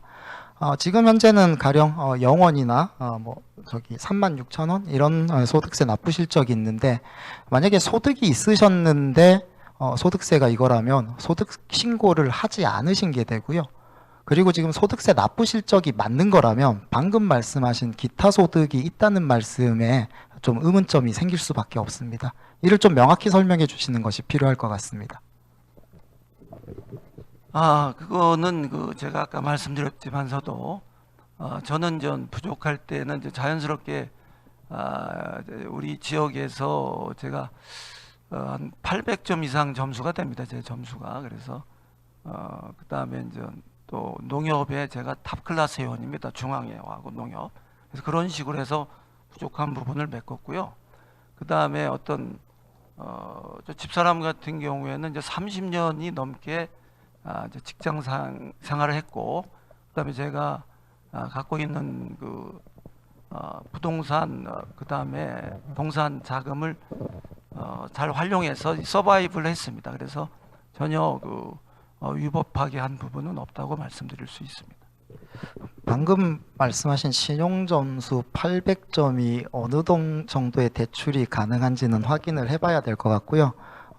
부동산 담보대출을 비롯해서 신용대출 등도 한도가 신용점수에 연동이 되는데 제가 제 점수를 기억하지 못합니다만 제 점수가 조금 더 비슷하거나 높거나 같은데 그만큼의 대출이 되는지 제가 잘 모르겠습니다. 이거는 그리고 특히나 금융기관마다 다르기 때문에 다만 말씀하신 800점 점수와 그리고 지금 등기부 등본상이나 이런 거에 있는 담보대출 그리고 아마 신용대출도 있으신 것 같은데 이에 대해서 조금 더 살펴볼 여지는 있지 않나 하는 의문이 듭니다.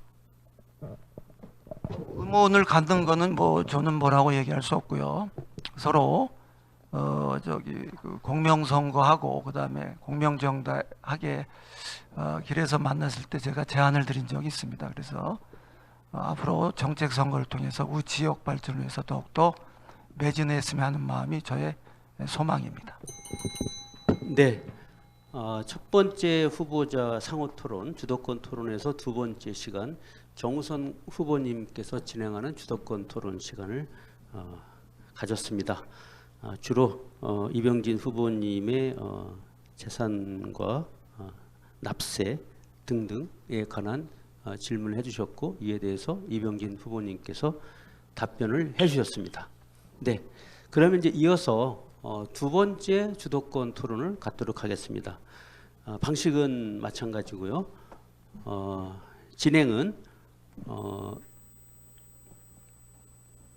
정우성 후보님께서 먼저 해주시기 바랍니다.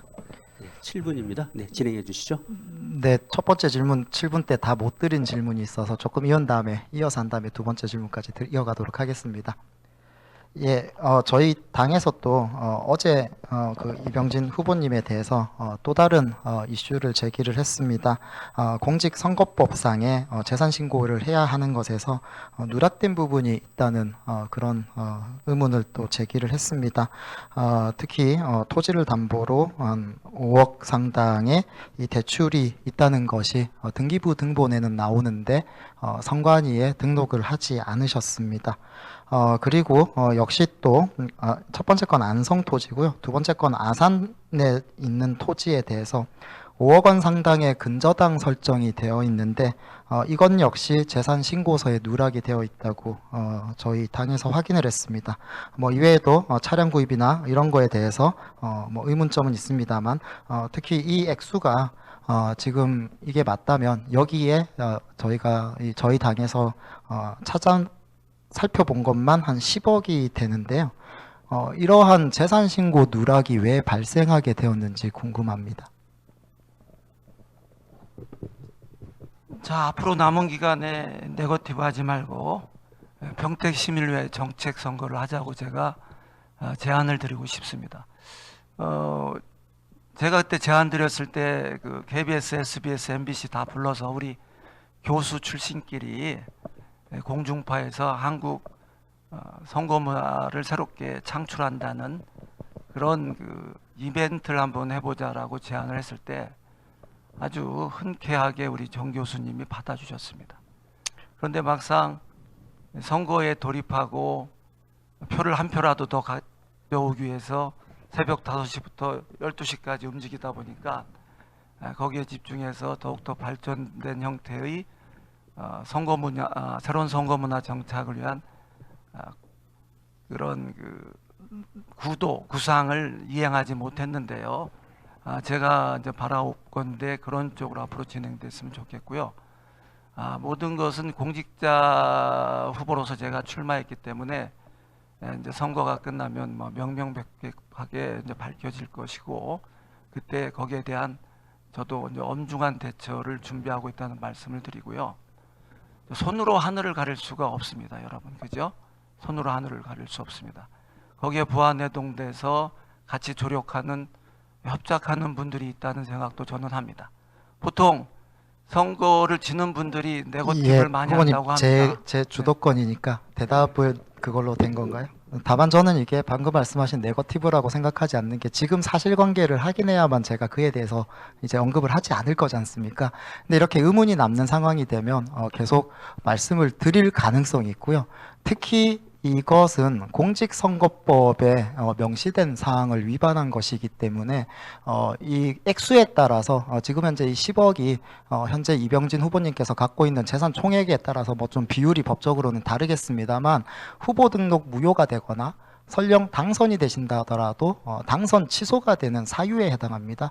따라서 이 시민들께서 불필요하게 당선되시고 당선 취소가 되시면 재보궐 선거를 하는 그런 불편함, 그리고 세금의 낭비, 그리고 평택을이 갖는 이 명성의 하락 등이 발생할 수 있습니다.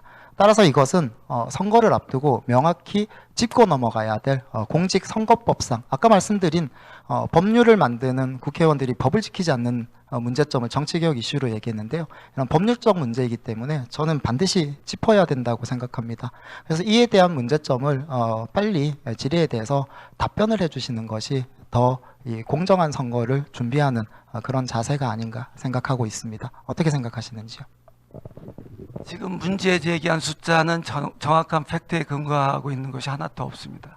이 점을 제가 명확하게 말씀드리고 이거에 대한 책임들을 다 지셔야 될 겁니다. 이게 공개적인 자리이기 때문에 말이죠.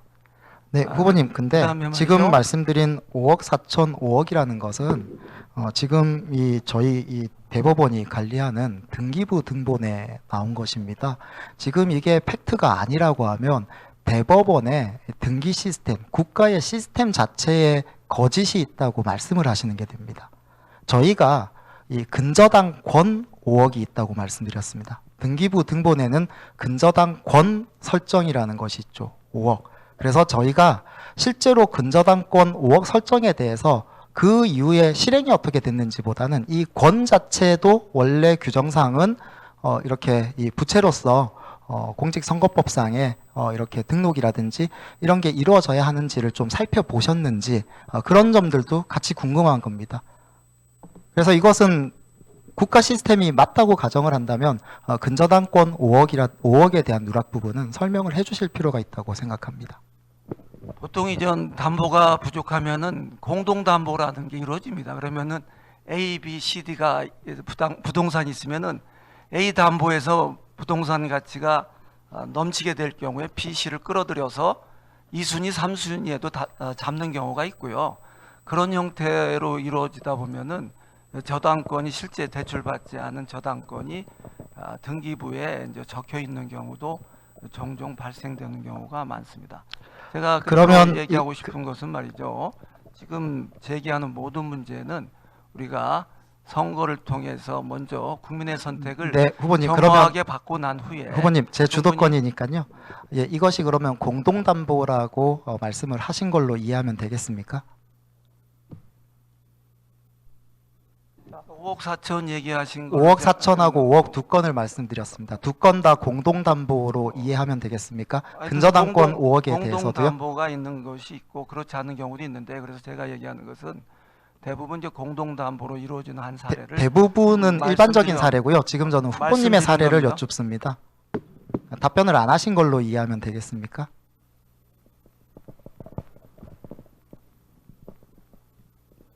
제가 일일이 여기서 해명할 그 가치가 있다면은 이제 해명을 드리고 하는데 이것은 어디까지나 흠집내기의 일환으로 저는 사료됩니다. 네. 두 번째 주도권 토론, 정우성 후보님의 주도권 토론이 진행이 됐습니다. 첫 번째 라운드에 이어서 이병진 후보님의 재산 신고에 관련된 이런 부분이 진행이 됐고요. 네, 이제 후보자들의 주도권 토론의 마지막 시간, 이병진 후보님께서 주도권을 갖는 2라운드 토론을 진행하도록 하겠습니다. 네, 7분입니다. 이병진 후보님 진행해 주시죠. 지난달 세계 자유민주 지도자 회의가 한국에서 열렸는데 혹시 들어보셨는지 모르겠어요. 네. 예, 애석하게도 제가 듣지 못했습니다. 예, 정책만 위반하신다는 것이 이제 백일화에 이제 드러난 거죠. 우리는 이제 4강의 주변에 있기 때문에 외교가 굉장히 중요하다고 생각합니다.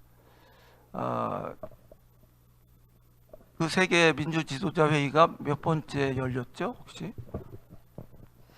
이런 숫자 얘기를 하는 게 주로 토론에서 벌어지는 일입니다만 이것이야말로 저는 본질을 좀 회피하는 그런 토론의 방식이 아닌가 생각을 아이, 합니다. 절대 그렇지 않습니다. 미국을 벗어난 그 대부분 바이든이 제창해서 진행된 회의가 바로 세계 민주 지도자 회의인데요. 세 번째로 이제 우리나라에서 이제 열렸습니다. 미국을 벗어난 최초의 국가가 이제 한국인데요. 그 당시 중국 정부의 반응이 나왔는데 혹시 알고 계신지 모르겠네요. 죄송합니다. 이게 저기 바이든이 주도하고 우리가 공동 주관해서 세션을 한 그 대회 말씀이군요. 그 대회는 알고 있는데 제가 이름은 이렇게 연결시키지 못했었고요. 그리고 중국의 그런 것까지는 제가 체크하지 못한 게 특히 말씀하신 대로 1, 2월 달은 제가 총선 공약에 거의 이 모든 시간을 투입했었습니다. 그리고 거기에는 외교 정책이나 국방 정책도 포함이 됐습니다만은 이런 부분까지는 총선 공약이 아니라 대선 공약이 더 적합하기 때문에 제가 공약을 다루면서 이 부분은 좀 많이 못 다뤘고 그 과정에서 다양한 거를 좋습니다. 뉴스를 접하지 못한 건 맞습니다. 네, 거기까지 하시고요. 중국 외교부는 우리 장기를 두시는 분이 계시겠지만 조리라는 표현을 썼습니다. 중국말로 쪼이라고 하는데 한국이 미국의 조를 자처하면 되겠느냐 이런 표현을 썼습니다. 역대 어느 정권도 그런 얘기를 들은 적이 없습니다. 이게 지금 우리의 외교의 참모습입니다. 중국과 우리가 척을 질 필요가 없는데 미국의 푸들 강아지를 자처하면서 가서 꼬리를 흔듭니다. 한미일 삼각 그 동맹이 이루어지기 직전까지 가 있는데 이거에 대해서 어떻게 생각하세요? 외교 관계는 특정 국가에 이렇게 의존한다기보다는 여러 국가와의 관계가 친했다가 좀 멀어졌다가 균형을 맞추고 하는 것이 오르고 내리고가 있습니다. 우리나라 역시 한미 관계, 한일 관계, 한중 관계 역시 그러한 관계의 연속이었고요. 그것을 특정 시점 하나만 잘라가지고 보고 네. 이렇다고 얘기하는 거는 좀 불합리하다고 생각하고 특정 있습니다. 시점이 아니고 이 정권이 출범한 20개월 만에 말이죠. 우리는 중국하고 적자가 하나도 없었거든요. 24조의 이제 적자를 보이고 있고, 그 다음에 특정 시기라고 하는데 말이죠. 중국도 우리하고 교류를 원하고 있었습니다. 근데 우리 정부가 거의 배한시하다시피 한 그런 그 상황이 도래해 버렸어요. 이런 그 현 상황에 대해서 어떻게 생각하십니까? 네, 첨단 산업의 블록화가 이루어지면서 특히 미중 갈등 속에서 우리가 대중무역이 줄어들고 미국에 이렇게 중심이 쏠리는 현상은 꽤 심해진 건 맞습니다. 이렇게 일시적으로 몇 년간 블록화 현상 때문에 저하점은 있지만 특히 반도체 산업 같은 경우에는 경쟁력이 있으므로 스스로 회복해 나가고 있습니다. 절대 그렇지 않습니다. 중국하고 우리가 지금 한 40%를 이제 거의 이제 제공하다시피 하는데 바로 우리의 적자는 우리 무역 적자는 중국과 교류가 반도체 수출이 안 됐기 때문에 발생한 가장 큰 원인 중에 하나가 될 수도 있습니다. 그리고 중국도 한국이 원하는데 이 정권 하에서는 그 인식이 완전히 바뀐 것 같아요. 이제 한국 현 정부하고는 교류하는 한계가 도달했다라는 판단을 하는 것 같은데 외교의 가장 주안점은 어디에 둬야 된다고 생각합니까? 그 전에 외교. 조금 잘못 알고 있으신 부분들이 있는 것 같은데요. 외교의 예. 주안점에 대해서 여쭤봤어요. 외교의 가장 큰 목적은 뭡니까? 우리가 일단은 우리 중심의 외교가 필요하겠죠. 저는 그런 절대 부분에서는 외교의 가장 중요한 거는 국가 이익입니다. 예, 네, 그게 국가 이익이죠. 내셔널 인터레스트라고 예. 하잖아요. 그러면 다른 국가의 이익을 말씀하시는 제가 지금 건가요? 주도권을 갖고 우리 국가 이익이 담보됐을 때 우리는 외교를 해야 되고 어떤 이념의 노예가 돼서 말이죠. 가치 외교라는 이름하에 우리 국익을 손상받아서는 안 됩니다. 바로 그런 현상들이 지금 도드라지기 때문에 제가 이제 문제 제기를 하는 것이고요. 혹자는 국익을 위해서는 악마하고도 교류해야 된다는 그런 얘기도 하기도 합니다. 근데 지금 우리 외교가 경도돼 있습니다. 미국에 경도되다 보니까 우리 국익이 본의 아니게 너무나 손상되고 있습니다. 이것을 바로 회복시킬 수 있는 방법은 무엇이라고 생각합니까? 저는 그에 대해서는 이병진 후보님께서 20년 전부터 중국 중심의 외교를 주장하셨다고 이해하고 있습니다. 최근까지도 신문 칼럼에 그렇게 쓰셨다고 기억하고 있고요. 그럼 바꿔 말해서 지금은 미국 중심을 비판하시면서 중국 중심으로 가자는 절대 저는 말씀이신가요? 중국 중심의 외교를 주창한 게 아니고요. 외교는 이익이 되는 방점이 찍힌 곳에 항상 스탠스를 취해야 된다는 말씀을 드리는 거예요.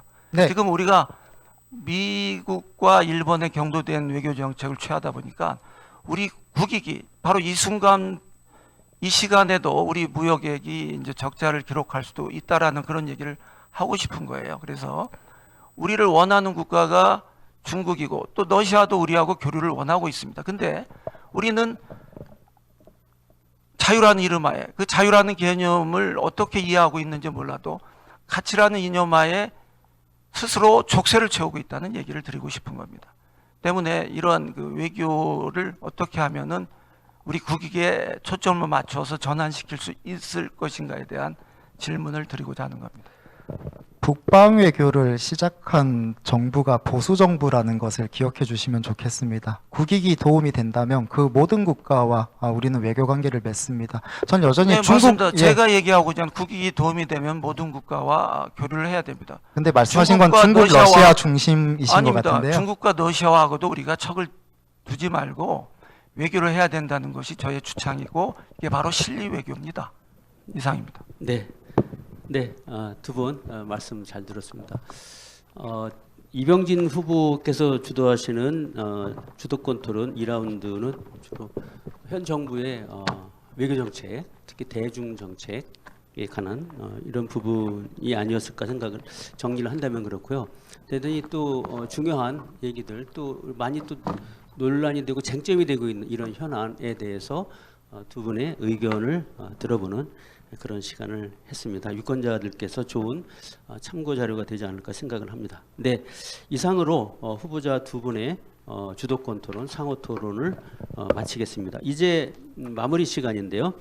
마무리 발언 시간이 남았습니다. 지금까지 후보자의 기조 발언, 사회적 공통 질의, 패널 질의, OX 질의, 후보자 주도권 토론 시간을 진행했습니다. 마무리 발언을 듣고 토론회를 마치도록 하겠습니다. 마무리 발언 순서는 이병진 후보께서 먼저 하시고 이어서 정우성 후보님께서 마무리해 주시면 됩니다. 자, 2분 시간은 2분이고요. 긴 토론이었는데 좀 잘 진행을 또 긴장된 순간도 있었는데 잘 진행을 한 것 같습니다. 자, 그럼 마무리 이병진 후보 마무리 발언 2분 동안 해주시기 바랍니다. 사랑하고 존경하는 평택 시민 여러분, 저 이병진은 20여 년 전 평택대 교수로 재직 시 민주당에 영입이 돼서 정치를 시작했습니다. 하지만 국회의원의 낙선에 이후로 20여 년 동안 야인으로 머물렀습니다. 개인적으로 힘들었습니다. 야인으로 있었던 20년 동안 상처 입은 자존심을 지키고 감추기 위해 더 당당해 보이려고 노력하면서 살아왔는지도 모르겠습니다. 다행히 집사람 힘이 참 컸습니다. 경제적 도움도 크게 받았습니다.